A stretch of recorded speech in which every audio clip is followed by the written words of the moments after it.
Thank you. Mr. Kozire. Present. Mrs. Greiner. Present. Ms. Hardiman. Here. Ms. Myers. Present. Mr. Peters. Here. Mr. Tripp. Here. And Dr. Ozello is absent tonight. Thank you. Thank you. If you all would stand and join me in a moment of silence, followed by the Pledge of Allegiance.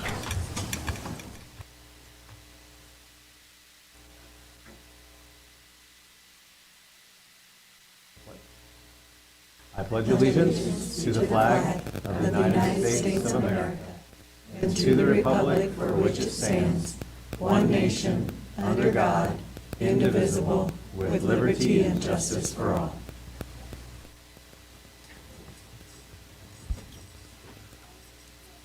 Thank you. Is there a motion to approve tonight's agenda?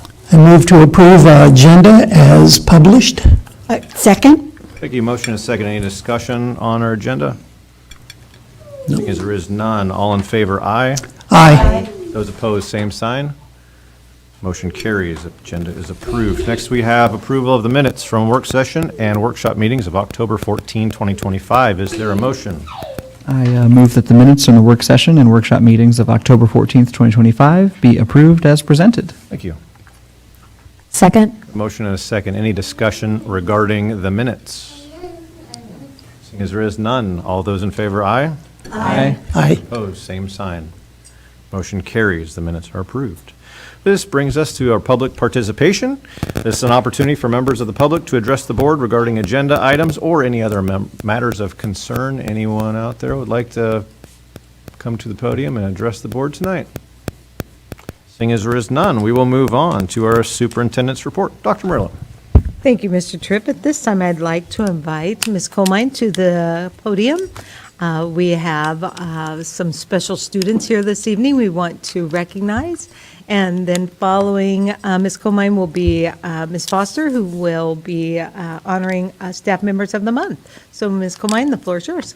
Thank you, Dr. Murillo, and good evening, Board. Good evening. Thank you. It is always an honor to recognize our star students, and this month we have two students that we are recognizing that both qualified and participated at the state level. And so first we're going to start with boys golf, and we have Dylan Vanier here tonight. So Dylan, come on up.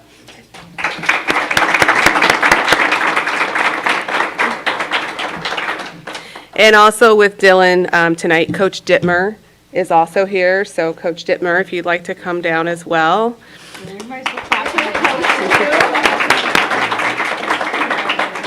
So Dylan, Coach Dittmer and others had a lot of great things to say about you. And so this is what they've had to say. Dylan Vanier had a breakout season for the Abraham Lincoln golf team. He led the team in stroke average for the season, accumulating multiple medalist honors along the way while leading his team to their best season in recent memory. Dylan achieved the highest possible individual accomplishment by competing in the state golf tournament on October 13th and 14th, where he held his own against the best golfers from across the state. By besting a talented district tournament field in Fort Dodge, Dylan became the first Lynx to qualify for the state tournament in 30 decades. Most importantly, Dylan is a highly respected teammate. His dramatic improvement over his first 3 seasons is the direct result of his tireless work ethic and attention to detail. Dylan will be a tremendous leader for our golf program and a valuable asset for the entire Abraham Lincoln community in his senior year. Congratulations, Dylan.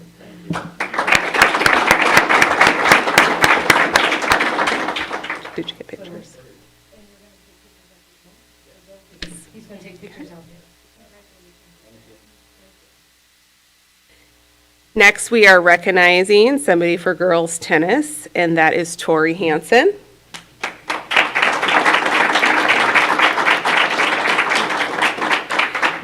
And also with Tori tonight, Coach Pregon is here as well. So Coach, come on up.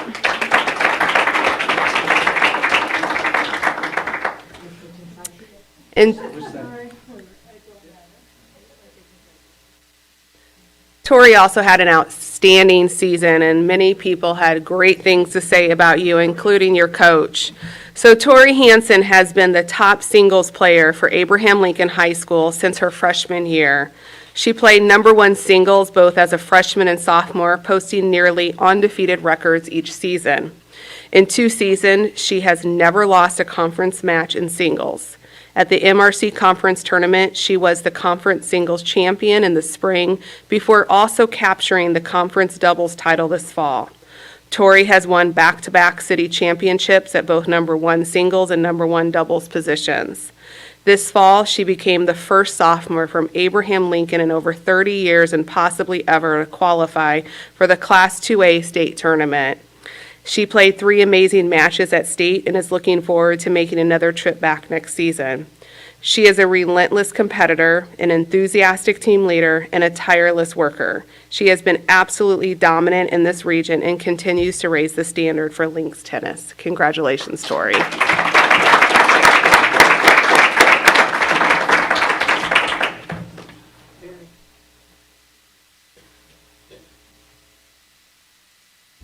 All right, good evening. First, I would like to thank our Council Bluffs Community Schools Foundation for their generous support for our Of the Month awards. Our first honoree is Madison Moss, counselor at Rue Elementary. Maddie, come on up.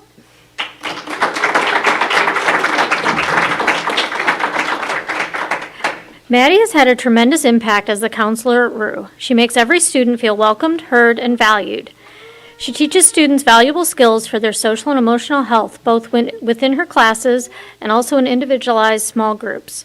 She's an incredible listener and has a calm strength that radiates to students and colleagues in every interaction. Maddie is a huge reason students at Rue feel safe, cared for, and have a sense of belonging. In addition, in August and September, Maddie co-led Rue staff through professional development regarding building-wide foundations, expectations, and met with each classroom teacher individually to discuss proactive supports for students in their classroom. In addition to the counselor stuff, Maddie also is very involved in the school as a whole and helps run the food pantry for families once a month. Maddie plans the dates, times, and specific spotlight items that staff can donate for that month. She communicates with staff and organizes the volunteers to help run it effectively. And a few times a year, she also organizes and collects clothing donations in order to run a Rue-tique, along with the food pantry, where families can get gently used clothing items if they're in need while they're visiting the food pantry. It's incredible to witness the ongoing support she provides for Rue students and their families. To begin this school year, Maddie held the first Rue-tique, which not only included clothing but also school supplies. This was available during the back-to-school night, so families could shop and start the year off right, and so Rue students could feel prepared for the new year. Maddie leads both students and staff with integrity, kindness, positivity, and understanding. She truly lives Rue's guidelines for success, and Rue is a better place because of Mrs. Moss, and everyone there is so lucky to have her positive impact in both big and small moments every day. Thank you, Maddie.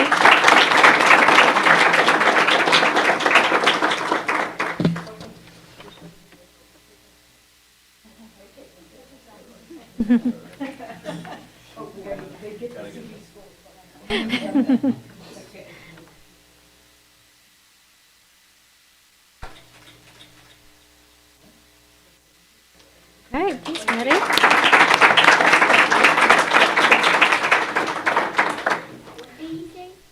For our support staff member of the month, we are honoring Michelle Soto, paraeducator in the ELP classroom at Kern Middle School. Michelle, please come up.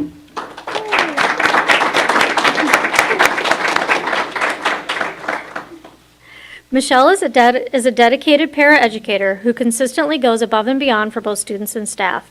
She builds strong, trusting relationships with students through her kindness, patience, and genuine care. Because she truly believes in their abilities, she encourages them to be more independent and helps them reach their full potential.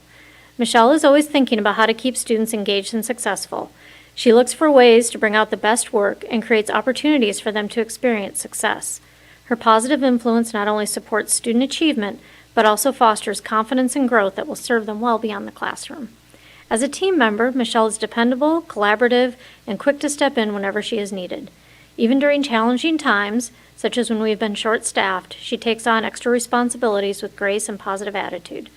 Her willingness to do whatever it takes to ensure that the classroom remains a supportive, safe, and smooth-running environment. Michelle's work directly supports the vision of Diploma Plus One by helping students build the independence and perseverance they will need for life after school. Her greatest strength is her passion for seeing students succeed, and she brings that passion into everything she does. She's a valued member of our team and a truly deserving nominee for Employee of the Month. Congratulations, Michelle.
Yeah. And that concludes our report. Thank you, Dr. Mello. Congratulations again to our staff and our students. Way to be awesome. Good job.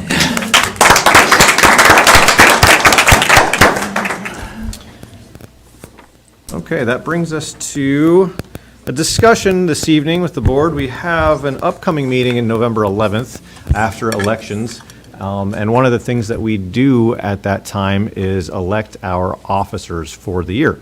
So we were going to tonight have a brief discussion, or maybe an extended discussion, about the roles and responsibilities of the board officers, being the president and the vice president. So, Dave, you want to start this? Sure. The election of the officers, for me, it's never been in the public. It's always kind of in the back. And I've not necessarily always felt comfortable about that. I mean, I think it's important for us to be able to talk about what we expect of our leaders and what we expect of the board in supporting our leaders. So I think it's important that we do talk about what board leadership looks like and what the responsibilities are, because my first time as vice president and then president, it would have been helpful to know ahead of time, what are some of the things that I may be responsible for should the president not be available for that meeting. So I think it's important that we talk about what our roles are as board members, but also what your role would be as a board officer, whether it be president or vice president. So I think for me, it feels very healthy for us to be able to talk about it and come together and decide what we think leadership should look like. And I mean, we have our goals for the district. I mean, we're not going to vary from those, and that's not what we're asking the board president to do, is to change. I mean, that's not the responsibility of the I mean, we have our board goals that we're supporting, but I think finding our leaders is important, and to be able to talk about it. I'm a firm believer in creating leadership capacity, because as Principal Kim talked about, it's important to develop leadership in the school, because she's not going to be principal all the time at Bloomer. So building that leadership capacity inside the school is important to her, and that's the same for me. Building leadership capacity on this board is important, because it is. It's very important, and it's why I think we need to talk about it. It's an important part of what we do as a board. That's my preamble, I guess. Patrick, you ready for your presentation? My multi-step presentation. I kind of going off of what Dave's talking about. I feel like a large focus, at least that I've been thinking about as vice president, is you do have to show many leadership qualities, but also you have to especially be listening to the rest of your board. I feel like you say it best, that in the meetings when. The best kind of meetings are when you're sitting and just listening, because you have to take everything in and be able to make a decent decision based off of that. And when we meet as the officers and trying to put together what should be on our agenda in future meetings and things, I feel like it's important to make sure we're listening to all of our other board members, to all of the different concerns that come up, because I feel like that especially leads to the direction we're supposed to go as a board. I feel like the past year or so, there's been a really strong focus on we all feel as a board, we felt like we've built a fairly strong foundation to work upon, and we want to make sure that gets preserved. And so that's some of our policies that have rolled out, especially around committees. And this one was by the state, wasn't by us, but also I would add the cell phone policy there as another strong one.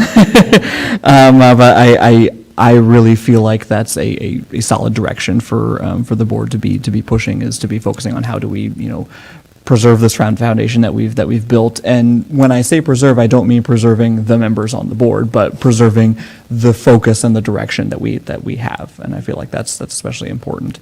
And some of the other meetings that we had, the working session that we had around gender identity inside the language that we have in our policies, I thought was really strong, and I felt like that was a really great time for all of us to come together and really kind of not hash things out, but just especially get that sort of collaboration. I thought that was fantastic. But I feel like that's been the strongest thing I've been trying to focus on while being vice president, is just listening as best as I can and trying to really hear not just the strong concerns everyone has, but also the smaller things, so that way we can really plan forward and try and preserve what we have going so far. So I think I'll kind of stop for now. That's great. That's great. Yeah, as far as leadership, I mean, there is an additional time commitment. We do have an extra meeting every other week. So we meet, then we meet, the officers meet, and then we meet as a board. No decisions are being made besides possible agenda tweaks. Like if there's additional things we'd like to speak about, the board comes to the president or vice president as chain of command kind of thing. Hey, we've got these concerns. Hey, we've thought about this, kind of bounce some ideas back and forth. Can we put this on the agenda? So there is a little bit more time put into it, and then the constant need to, well, not constant, but to be available. I mean, availability is a big thing. I've personally lucked out because I have a pretty decent career job understanding with my employer that I can be available at pretty much any time. But as far as what Patrick was saying with the leadership, is more about direction. I mean, we make decisions as a whole. We are a board. The president and vice president don't have any additional authority. We don't have 2 votes or anything. We're just kind of helping make sure that we lead the board in the direction that the board has already determined to go. So, I mean, we're pretty solid up here. There hasn't been a lot of I guess, well, there's been a lot of discussion, but not a lot of disagreement, I suppose, where we've had to come back on track or anything. A lot of the leadership of a board president is to ensure that we don't get into the weeds, that we make sure that we're on topic, that we stay on the agenda, that we continually look at board governance and don't start dabbling in school operations. So it's just a constant understanding, and like Patrick was saying, as a president, if you guys have noticed, I usually talk last and make sure that everybody has their voice heard. I want to take everything in too, but part of that with the leadership is make sure that you guys all have your chance to speak and to be heard, and then make sure that we're all on the same page and that we're driving towards the main goals of our strategy that we've put together. So that's kind of what I got. I guess one thing I could add too, is that the agendas are kind of boilerplate. I mean, there are things that we as a board are responsible for at certain times of the year. So we kind of know that, hey, we're going to get the, first day of, the calendar year, we know when we have to approve contracts. So it's not like the board officers and superintendent are having to recreate an agenda every month. We know from past board meetings and past years that, hey, we need to take care of these items. So it's, Dr. Murillo, the superintendent, pretty much has that, along with her team, know when those contracts need to be signed, when those reports need to be filed. So it's not as if it's something that's brand new. Oh my gosh, we got to worry about this brand new thing, unless something that the legislation passes that throws us for a loop. And I really appreciate what Jared talked about, how he allows everybody to speak. He speaks last. And as a board president, and it has never come up, but if a board president were to want to motion, the board chair would typically have to stand down from their position. I mean, that's parliamentary procedure. So if Jared would want to bring a resolution before the board, our board policy says he doesn't have to, but it makes sense that that's the type of leadership that we look at, is that, yeah, it's, our policies say one thing, but he's allowing us to drive the conversation, and he's just facilitating that, making sure that we all have an opportunity to bring our voice to the table and make sure we're all heard. So, There's a few extra times you do have to enjoy delivering the speech. yeah. On behalf of the board, certain events, if we have anything going on, I mean, there's the celebration of service, there's back to school celebration, graduation, and sometimes there's some other things, like we had groundbreaking at ELC. That was a part where, the school board president does speak for the board, so it's a commingling of ideas and making sure that you're speaking as a whole and not just you individually. So there is a little more about making sure that you are making informed decisions and not knee-jerk. You're speaking a lot of times, even though you are only one member of the board and you don't have any additional authority, there is a perceived authority that you have as an officer, that every time you speak, you are the board, you are the school, and what you say is what's going on. So you kind of have to make sure that you understand that and maybe more, I suppose, I hate to use the word, but political about it, because you are just one person most of the time. Then there's other times that you are speaking for the board as a whole, but that's after decision has been made collaboratively. So Dr. Murillo indicated that there are 5 individuals that are wishing to be an officer. I believe that was, and Yes, that was, I'm sorry, I should be sitting back. Yes, Mr. Kozar, that was reported that there's 5 considering wanting to maybe fill one of the seats. sure. So I guess if we were looking at how would the election go? So, I mean, there would be the nomination for an individual for either the president or vice president. So if there would be multiple individuals for the office of president, then we would have to whittle that vote down to 2 individuals.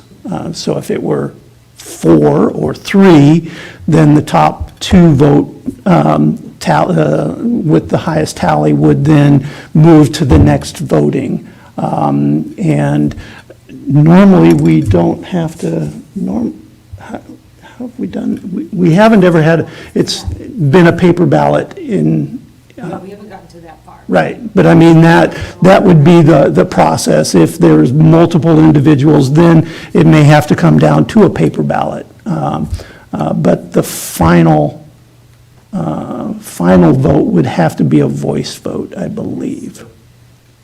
I think that's right. So any preliminary votes could be a paper ballot, I believe. So just things to remember. I mean, obviously, this isn't something that we're discussing now. This happens the day of, just like any other. Yep. We're just kind of going over the regulations, rules, and brief job description, I suppose, to make sure that everybody, including the public, is aware of what the board officers do and what additional duties they have that are above just being on the board. Any question, comment, discussion from anybody else? I think continuing education is an important part of being a board officer. And ISB has a wealth of resources to help those individuals who are a board officer. And Friday, the day after the closing of the convention, is board officer training. So I know Jared and I did that a couple of years ago, 2 years ago, and Patrick, you were in attendance last year. So I think that would be an additional commitment that I would recommend. Because it does talk about, it dives deeper into what the responsibilities of the board officers would be, so.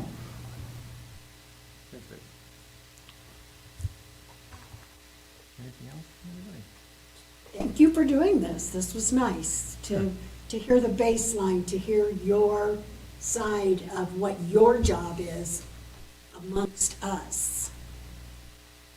Your piece of our pie. Of course. All right, if there's nothing else, we will move on. That brings us to tonight's resolutions. First on our resolution list is policy reviews for the 2025-2026 year. Is there a motion? I move that the board approves the list of policies for review during the 2025-26 school year as presented. Thank you. Second? A motion and a second. Any discussion regarding the list of policies? I just had a general question. I know that throughout the year, sometimes we get members of the public who have questions. Did anybody bring any policy up to review, or I just didn't know? Like, are any of these specifically in here Yeah. because of request? Yeah, I don't know. There is one that I brought forward about travel. We are going to revise our travel policy and also what's in the handbook. Ms. Foster is working with me, and we'll take it to the labor management team. I'll also take it to the superintendent roundtable. We have talked, the administration is aware of it. The travel agent we were with is continuing to increase the cost of working with them. Our team believes we can pull that back and be able to handle travel in-house and save that additional cost. So in our handbook and in our policy lists out kind of working with that travel agent, so we need to update that and then also get the processes and procedures in place. So we need to make sure our policy is in place before we can change the handbook. Thank you. All right, any other questions or discussion? Seeing as there's none, Mrs. Strasky, please call our roll. Ms. Myers? Yes. Mr. Peters? Yes. Mr. Tripp? Yes. Mr. Kozire? Yes. Ms. Hardeman? Yes. Mrs. Greiner? Yes. The motion carries. Next, we have approval of charter school application. Is there a motion? I move that the board approves the charter school application as presented. I will second. We have a motion and a second. Any discussion regarding our charter school application? It's a long document. It is a long document. It's a lot of pages. Got a lot of It's over 150 pages. good work involved there. Lot of good work. And we did make two corrections in there. Diane and Tracy caught that, and Amy was like, oh my goodness, but Mr. Kozar, your name was misspelled, and so was Dr. Ozzello's. So we got that your email addresses were correct. But some way on the last name, they got a letter or a typo. So that has been corrected in the application, but everything else is still the same except for those two errors. So I want to thank Dr. Matthews and Ms. Ostrowski for catching that for me. Lies down Thank you. there. All right, just for the public, this is in regards to the STEM Innovation Charter High School. It's a high school that we are in plan for. It will be governed fully by the Council Bluffs Community School District and this board. It will be a charter school for other reasons that, I think, just numerous other reasons, but still governed by the school. So it's going to be part of the school district, but not part of the school district at the same time. So any questions, feel free to ask. And we did prepare a short presentation. Yes. I would love to see Would you it. guys like, we did prepare a short presentation Sure. so our community could Great. also view, and some of our teaching staff. So if I could have Ms. Colmine and Dr. Matthews join me at the podium. It's only about 6 or 7 slides. The charter application will also be on our website, so if people would like to look through the charter application, certainly we want to be as transparent as possible. So I'll stop talking and let Ms. Colmine take the wheel. So Ms. Colmine, the floor is yours. Thank you, Dr. Murillo, and good evening, President Tripp, Vice President Peters, and members of the board. It is an honor for Dr. Matthews and me to present on behalf of Dr. Murillo and the district the proposed charter school application for the STEM Innovation High School for your consideration this evening. The STEM Innovation High School will be a public, tuition-free, school board-sponsored charter school designed to transform traditional education into a hands-on, project-based, college and career-connected experience. Students will earn a specialized diploma, industry-recognized credentials, and college credit while collaborating with business and industry partners on real-world projects in STEM fields. Backed by community input and student data, this innovative, future-focused model directly responds to what families and students are seeking: an education that is engaging, relevant, and connected to the future. Building on the Council Bluffs Community School District's proven success of Diploma Plus One in preparing students for college and career, the STEM Innovation High School embodies the district's STEM mission to reimagine education and expand opportunity for all learners. The school is a strategic response to both the educational and economic needs of the Council Bluffs region. Workforce projections from Iowa and Nebraska show that STEM-related jobs are growing at twice the rate of non-STEM fields, while local industries continue to seek skilled professionals in health sciences, technology, and engineering. At the same time, student and parent surveys reveal strong interest in STEM pathways and project-based learning, where nearly 8 in 10 students said they would attend a STEM-focused high school. And our student Zello data confirms that Council Bluffs learners prefer hands-on, problem-solving approaches. By aligning workforce trends with local student data, the STEM Innovation High School will reimagine education to elevate the student experience, offering an evidence-based, future-focused model that prepares learners to thrive in tomorrow's economy. The staffing and planning year timeline for the proposed school is as follows. The school administrator position will be posted in January 2026, allowing the selected leader to be hired and actively engaged throughout the 26-27 planning year. During this time, the administrator will play a key role in developing job descriptions, overseeing the planning and opening process, and coordinating professional learning for all staff. Teacher positions will be posted in January 2027, followed by other staff positions in the spring of 27, ensuring a thoughtful and well-prepared launch of the new school year. This slide highlights some interior renderings of the school featuring 3 specialized labs: the Innovation Lab, Tech Lab, and Biomedical Lab. Each is designed to spark curiosity and bring learning to life through hands-on project-based experiences that connect classroom knowledge to real-world challenges. The Innovation Lab will ignite creativity and design thinking. The The Tech Lab will immerse students in coding, AI, engineering, and digital fabrication. The Biomedical Lab will open doors to discovery in the life and health sciences. Together, these labs create a dynamic environment where students think boldly, create fearlessly, and prepare to shape the future. At the heart of the school is a light-filled interior atrium, a vibrant hub that embodies the spirit of innovation and community. Here, students will gather to collaborate, share ideas, learn, and showcase their work. It's a space where they not only engage in agency, but expand it, growing as confident learners, problem solvers, and leaders in STEM. I will now turn the presentation over to Dr. Matthews. Thank you, Ms. Comine. I thought it would be helpful to provide some of that additional context around similarities and differences between a charter school and a traditional high school, as President Tripp already mentioned, beginning with the status of the school and the governing authority. Both a charter school and a traditional high school in our system would be considered a public school. The main difference with the charter school is that it operates under a charter agreement or a contract. But as President Tripp said, for our application, the same governing body would be in place for the charter school as our traditional schools. Next, when we look at authorization from the Department of Education, both are authorized by the Department of Education. The charter school is authorized through an approved formal charter application process. That's what's bringing us here tonight with the application for your recommendation and approval. Whereas a traditional high school is automatically authorized as part of a district's approved schools. When you look at admissions, the difference between the two schools is that a charter school is considered a school of choice, and anyone operating a charter school is required to use a lottery system if the interest for the school exceeds the seats available.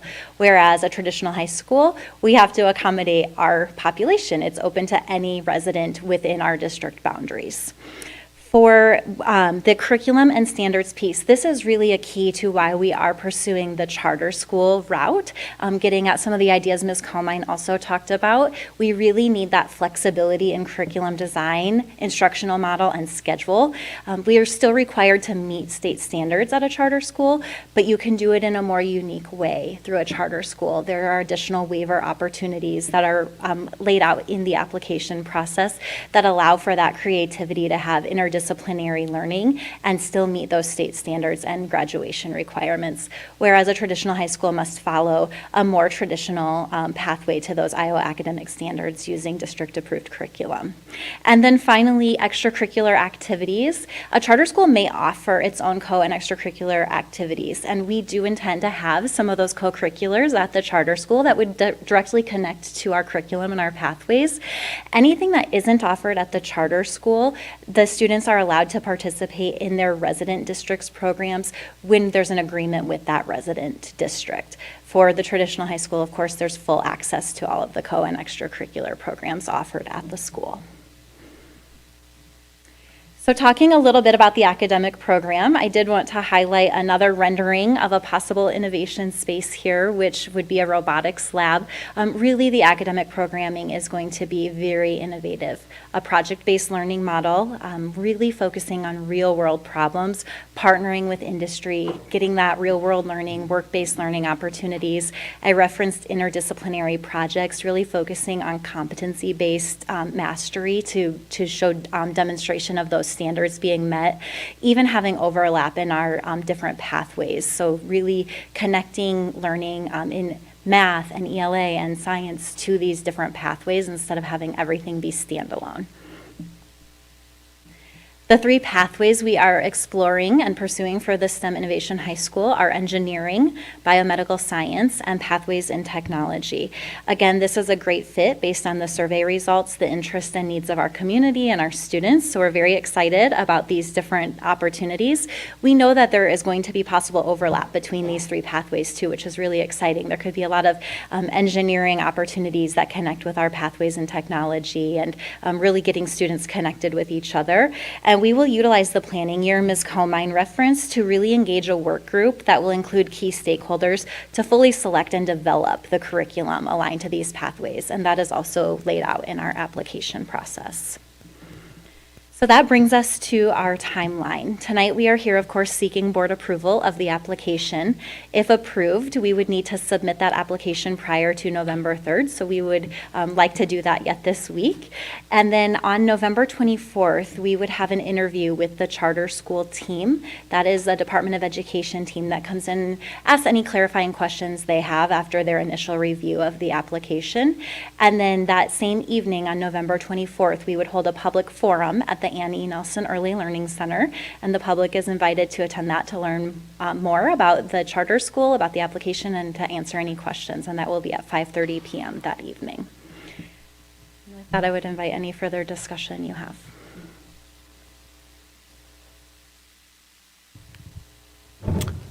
Just assume we would be working with Mrs. Ostrowski and the communication team to be able to let our public know that these events are occurring and that they're most welcome to attend to learn more about why we're proposing a public charter school. Yes. If the board approves the application this evening, Ms. Ostrowski has already created some flyers that we'll be sending out to our staff and our parents, and also to parents from other districts that have expressed interest to come and learn more that evening, and even from districts across the state line. We have a lot of interest there, too. So I think we'll have, I'm hoping we will have a really good crowd that evening. And we'll talk about with the state a little bit after, we didn't want to get ahead of the board, but should we have a presentation prepared for that evening and how that structure will look once we are able to submit our application, if approved. Exciting. Anything else from the board? I just want to say thank you for all the hard work. And as the board, we're very excited about getting everything going because it's what needs to happen in our community to make it grow. Timeline-wise, if approved and this does get submitted to the state, what kind of timeline would we hear back? Did they say when they approve the application? Is it by January 1? We would be invited to attend the state board meeting in January, which is a requirement, and then I think there's a follow-up meeting in February as well that districts are, or applicants are required to attend. So I think it would be a late February timeline. Okay, it feels pretty quick, so, okay, thank you. Well, thank you for that much more eloquent and informative version of what I was trying to say. Anything else from the board? Thank you, Ms. Comine and Dr. Matthews.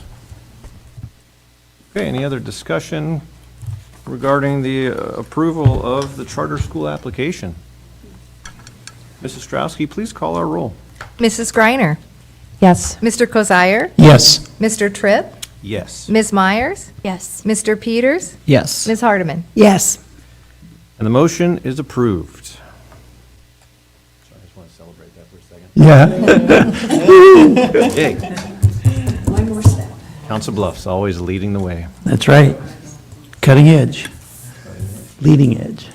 All right, next up we have 2025-2026 depository resolution. Is there a motion? I move that the board approves to set the maximum depository resolution at American National Bank at $60 million. Thank you. I will second.